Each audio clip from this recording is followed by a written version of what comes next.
എല്ലാ പ്രാണശരീരങ്ങളിലും അദൃശ്യമായ ദേവീ ചൈതന്യം 7 പ്രാണചക്രങ്ങളിലായി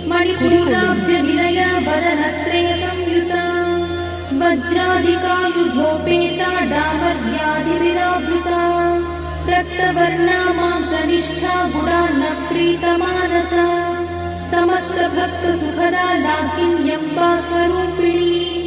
स्वाधिष्ठानाम्बुजगता चतुर्वक्त्र मनोहरा शूलाद्यायुव सम्पन्ना पीतवर्णातिगर्भिता